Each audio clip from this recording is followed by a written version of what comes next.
De terrorismos a terrorismos. 25. El infierno nuclear. Complots. Praxis preferente del poder. Conspiraciones del capital poder. Ejercicio imperialista. 03. La conspiración conspicua. El imperio versus Salvador Allende y el gobierno de unidad popular. Parte 07. Esta es una obra del maestro Héctor Alejandro Mora Gallardo. Trama imperialista en la que el Congreso no deja de ser la comparsa semi-engañada. Ni idea tenía al momento de producirse las operaciones encubiertas en Chile. En su profundo extravío cómplice, mucho menos la opinión pública. Dejad hacer, dejad pasar, que toda vez que el crimen se ha cometido, no hay remedio y el beneficio ha sido capitalizado.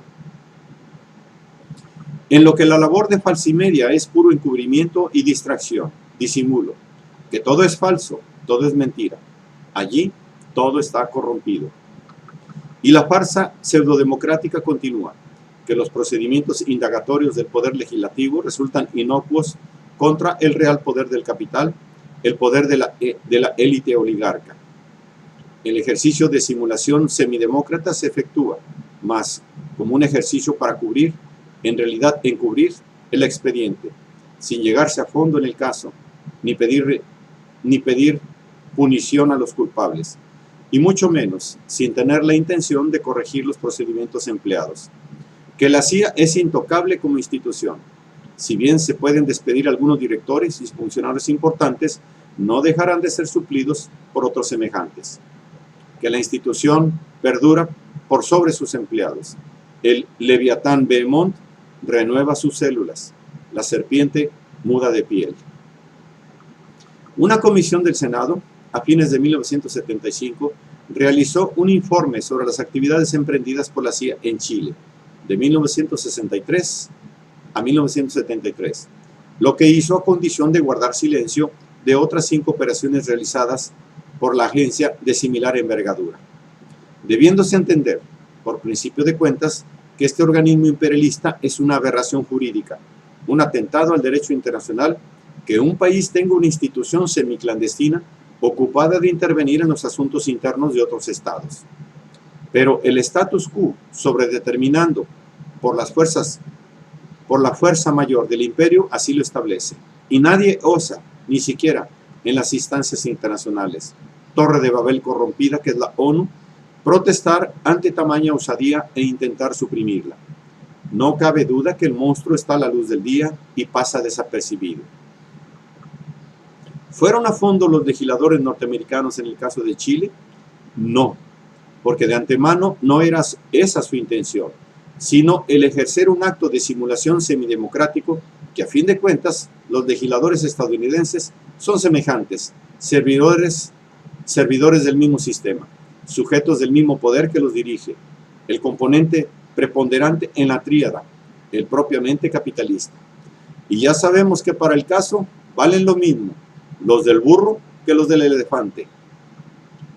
Mas la inteligencia crítica puede descubrir su juego y denunciarlo, ir más allá del falso fondo que se oculta tras la apariencia y la imagen construida en los foros diplomáticos y en falsimedia. Desde los primeros años de posguerra, los círculos dirigentes de Estados Unidos, acomodándose a las cambiantes condiciones, utilizaron como pantalla para sus intervenciones la ayuda económica que venía brindando a los países arruinados y debilitados por la Segunda Guerra Mundial. Al invertir sus capitales, no sin ventaja, y penetrar en la economía, así como en la política de los diferentes países del mundo, Estados Unidos, con los años, fue asumiendo la función de árbitro internacional, de benefactor de los países en vías de desarrollo, de defensor y protector de las democracias occidentales. Pero en realidad su función era la de un activo guardián del sistema capitalista que defiende a este de las conmociones sociales. Es tanto lo que, en fin de cuentas, se ha desacreditado esta política que todo el mundo, con razón, la considera como una política sucia y sangrienta. Y sin embargo, casi 40 años después sigue funcionando, tornándose cada vez más cínica y atrevida, por risibles que sean las maniobras, artilugios y excusas que exhiben como pretexto intervencionista. en lo que el seguimiento tardío con la supuesta investigación oficial pasa a ser un mecanismo más del engaño imperialista, una cobertura. El Congreso y la prensa estadounidense se coordinan mediatizando la referencia a lo realmente acontecido, presentando versiones manidas que pretenden ser colofón histórico, cuando que en realidad las operaciones secretas no se cuestionan ni se condenan. En presente se les desconoce y por tanto no se hace nada por detenerlas. A posteriori hay que camuflarlas, encubrirlas, volverlas aceptables, perdonarlas, dispensarlas, hacerlas olvidar. A ese instrumento recurren cada vez más que necesitan tapar la verdad, tranquilizar a la alarmada opinión pública, desviar la atención de las nuevas operaciones capa y puñal, crear una apariencia de arrepentimiento de algún funcionario destituido o de condena de su actuación y sembrar la duda sobre la consciente participación de altos funcionarios del país en operaciones secretas. Los informes de la Comisión del Senado constituyen el pináculo de semejantes publicaciones, pero todas estas en su conjunto constituyen una acción propagandística de grandes dimensiones cuidadosamente pensada y realizada, en forma controlada, a través de periódicas repeticiones de los procedimientos predilectos de la desinformación, inesperado golpe de suerte de un periodista, escape de informes, descubrimiento de un documento, por algún anónimo o persona concreta. Así es el esquema, elaborado por la propaganda norteamericana sobre evolución de las confesiones, que va desde negar totalmente un hecho evidente hasta descubrir ante el público, en forma gradual pero indudablemente planificada, un aspecto del asunto que se ha pensado publicar para sacar determinada ventaja política. Que el trasfondo en el que se mueven las operaciones intervencionistas y las investigaciones posteriores está encubierto por la dominación ideológica. No dejan de hacer saber que tales operaciones son por el bien de la democracia y la justicia del establishment norteamericano. Tiene a bien exportarle al resto del mundo. Entonces, en el caso de Chile de los 70, la culpa la tuvo el pueblo chileno, en palabras atribuidas al máximo ideólogo del imperio en las décadas recientes. Yo no comprendo por qué nosotros debíamos mantenernos al margen y mirar cómo un país se desliza hacia el comunismo a causa de la irresponsabilidad de su propio pueblo. ¿Quién sino el Big Pig pudo pronunciar tales palabras estando en funciones como director del Comité de los 40? Así pues, la injerencia imperialista que culmina con el golpe de Estado pinochetista y el asesinato de Salvador Allende pasa a ser el complot conspicuo entre tantos actos intervencionistas ilícitos cometidos por el imperio. De la cúspide tripartita de la pirámide se extendieron los hilos de la trama siniestra imperialista con los que destruyeron al gobierno de Allende. En lo que queda probada la incidencia de las tres esferas superiores que constituyen el poder supremo del establishment norteamericano, encabezados en lo operativo por la dupla nefasta de Nixon-Kissinger, cual dirigencia del Poder Ejecutivo, encargado de ordenar y coordinar las operaciones encubiertas efectuadas, acicateados por la élite del Poder Supremo que viene a ser la dirigencia empresarial de las corporaciones transnacionales, en cuyo beneficio se realizó la intervención y la imposición de un gobierno proclive a sus intereses.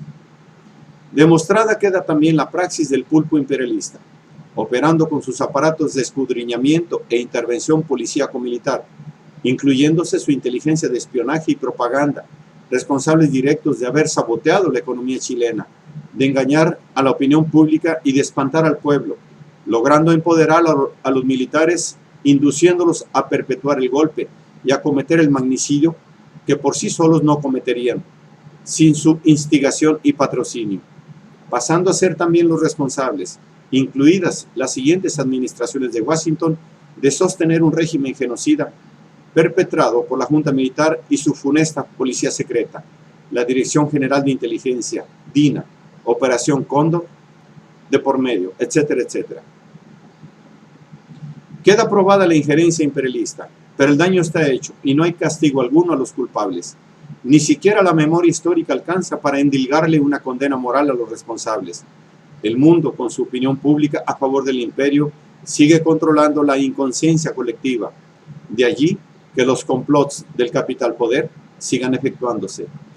Y el daño está hecho, porque En 2011, allá cerca de 40 años del Pinochetazo, Chile tiene por presidente a un empresario que hizo su capital en la era Pinochet, beneficiándose de las ventajas que la administración monetarista de corte firmaníaco le otorga a transnacionales y a empresarios chilenos de élite. A un año de gobierno de este empresario, la economía no hace sino empeorar la tendencia que ha seguido desde que la democracia fue reinstaurada, solo para seguir implementando la misma política económica neoliberal. Por supuesto, no se olviden, ampliamente recomendada por el Fondo Monetario Internacional y el Banco Mundial. El suicidio de Allende. El general Augusto Pinochet fue nombrado a principios de enero de 1972 jefe de Estado Mayor del Ejército, habiendo mantenido hasta ese momento un perfil bajo, ubicado en Valparaíso, de donde era nativo, al igual que Salvador Allende, militar discreto que se había formado en la Escuela de las Américas. Desde un principio supo hacer un doble juego, como el más taimado de los traidores, comportándose sumiso y obediente ante Allende. En un principio, a Pinochet se le encargó indagar los complots que se sabía estaban fraguándose en contra del gobierno popular, tarea que supo realizar con corrección y veracidad, presentando un informe en el cual indicaba lo siguiente. 1. Existen a través del país numerosos grupos que promueven el derrocamiento del gobierno. 2. Existen numerosos grupos de ultraderecha paramilitares. 3. Estos grupos de ultraderecha estarían en condiciones de paralizar el país económicamente mediante el sabotaje. 4. Estos grupos tienen simpatizantes entre diversos sectores de la oficialidad de las Fuerzas Armadas. Informe somero, pero sincero, faltando, al parecer, referencias a la injerencia de la CIA y de la Marina norteamericana. Para cuando la intriga imperialista procede a descabezar al gobierno chileno, actuando de afuera hacia adentro, de norte a sur, operando con vectores verticales que activan diversos niveles y planos de acción, instrumentados con artífices y empleados,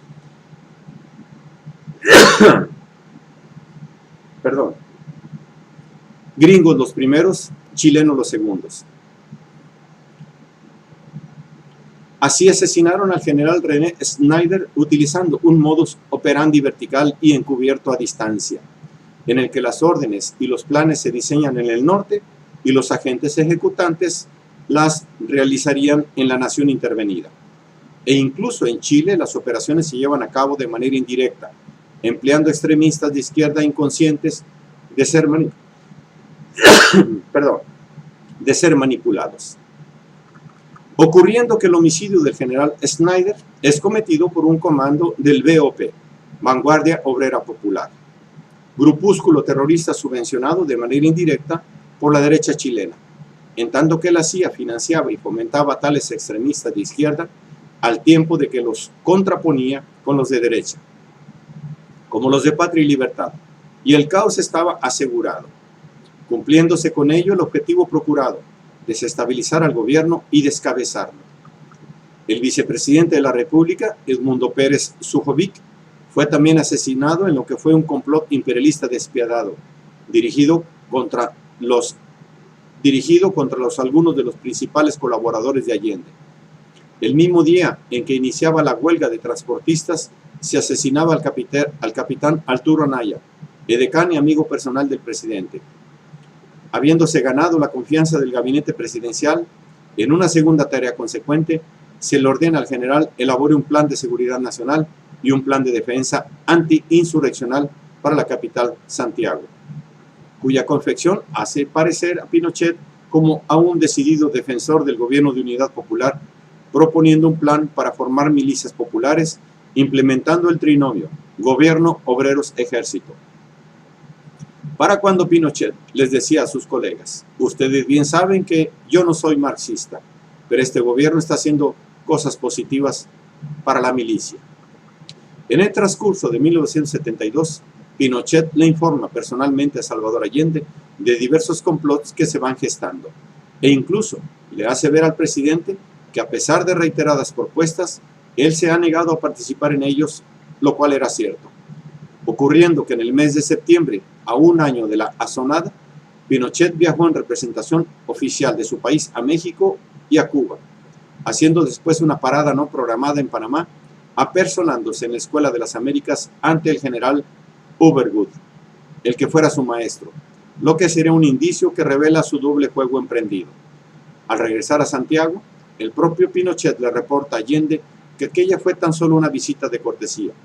Cuidadoso en los detalles, efectivamente, se puede pensar que Pinochet fue desde el principio un traidor en potencia, pero que su misión principal radicó en ganarse la confianza del presidente para, una vez que la correlación de fuerzas favoreciera a la reacción derechista, efectuar el golpe traidor, pero no antes. De cierto que para ese entonces se había ganado por completo la confianza del gabinete. En octubre es designado jefe del ejército subrogante, cuando la estrategia de los complotistas era la de hacer renunciar al general Carlos Prats, quien sí era auténticamente leal al gobierno popular. ¿Qué él hacía? Contando con el apoyo de colaboradores brasileños, montó una serie de operativos de acoso al general Prats hasta obligarlo a renunciar ante la falta de apoyo de 18 de 22 generales que comprendían el Estado Mayor. Renuncio porque ya no puedo detener las fuerzas golpistas, dijo Prats, quedando Pinochet colocado como el jefe supremo del ejército, camuflado de seguidor de la doctrina Snyder.